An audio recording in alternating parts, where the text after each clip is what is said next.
Okay, so this is a wild cherry, Prunus cerasifera, collected in Croatia a couple of years ago.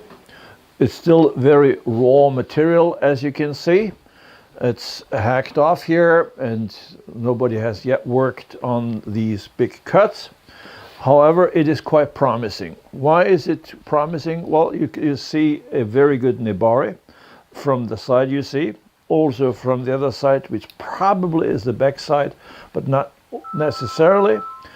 It has a very powerful main trunk, and then it has these sub-trunks which go from it.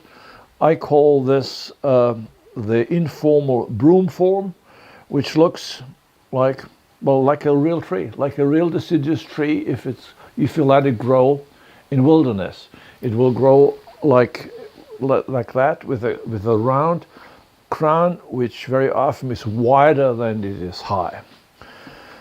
So that's a good start. As you can see, it is possible horticulturally to put a huge tree into a rather small pot, which is just slightly too shallow, but we will find a new pot for it eventually. Now, what do? I suggest that you first of all do your deadwood work, which you can do most times of the year, as long as it's not freezing. You just work on this deadwood here. You have to carve it. Now, we have learned that if you have a hole like this, you must make sure that it fills. You can forget it. This will never fill. So if you have a hole like here, you make sure that the hole itself looks good, because that will be there forever. So you make some woodwork which makes this look like there was another huge sub-trunk which somehow broke off 50 years ago. And then nature ran its course and destructed that wood, and it starts to get hollow. And even if it really does get hollow, eventually, maybe in 20 years, this will be hollow. Don't worry. Contrary to what just about everyone thinks, trees do not die because they are rotting in the core. They do not die.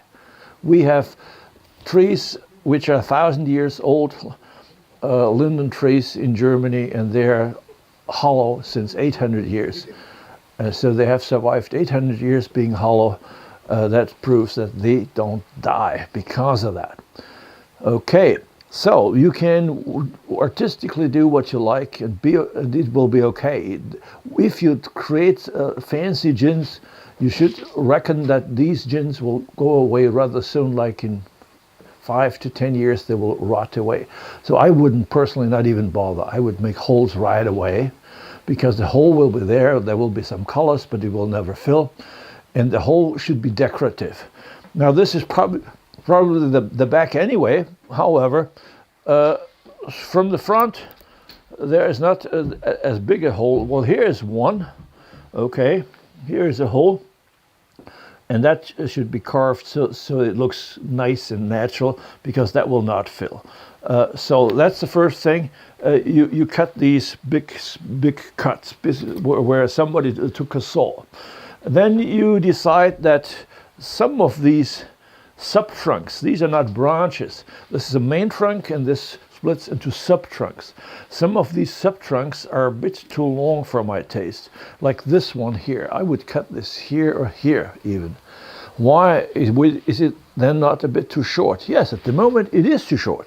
However, it will now, out of the sub-trunk there will be branches coming, which is the smaller ones, and that will go out to here anyway. If you cut here, then the branches will be here. You got me? So you cut back more than you like. You cut back within the ideal silhouette. Okay, Sebastian, right here. Boom. This can easily cut my finger, okay? You see, that's simple. That's what you do. This is now the beginning of November. Oh, Mr. Pall, is this a good time to cut? Yeah, it's a good time to cut. Any time of the year is a good time to cut. I don't understand why people ask this question always. You can always cut up here. Down here in the roots, be careful. Okay, for me that's now much better in proportion. Here you may also do something, but since there is no birds here, like this one is slightly too long. However, I would not cut this now, because if you cut it now, it may well be dead next spring. I would wait until spring. I will go into almost early summer, like June, middle of June, and then you cut here, and then it will be full of sap and power, and hopefully there will be some new growth out here. Okay. Otherwise, you just let grow, hack back, and this will be a bush. After 5 years or so, this will be just a bush, like a huge bird's nest. And then you have a luxury problem. You have so many branches that you find it difficult to decide which ones to keep and which ones to cut off. Now that's the kind of problem we want. And then you cut off, and then you may even pull some of these. Be careful with this species. This is a cherry coming from the Prunus family. All our orchid trees, not all, most of them, all those that have very nice flowers and fruits, they are from this Prunus family, which is part of the rose family. Now they all have the following habit, that they hate to be styled by wiring and bending. They hate to be bent. If I want this to move over here, you see, to move it with a guy wire. If I do a bit too much, this will be dead next year. Huh? So be careful with this Prunus. I learned to do very slow and to just let grow and hack back, let grow, hack back. They don't like to be wired and bent. That's the kind of species they are, the kind of beasts. Okay, so that's a pretty good catch you're having here. Maybe the pot is slightly too shallow. You have a tendency for shallow pots. I don't know how this happened. I bought it like that. You bought it like that? I don't have anything to do with it. Okay, so that's not your fault. No. Okay, can we see this wonderful pot by Luboš Skoda from Czechia makes these pots. Now this is very, very blue. Yes, it is very blue. Now just imagine the blue and the black trunk in white flowers in March. Mm-hmm. This will be fantastic.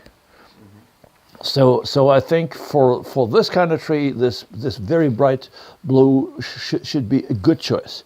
And that, of course, is better than the shallow pot for this powerful, strong trunk. Okay, although as you see, horticulturally it's okay in here, but just artistically it will look better in that deeper pot. Can you turn it so we see also this irregularity on purpose? On purpose here, this was done so it looks like broken, like old.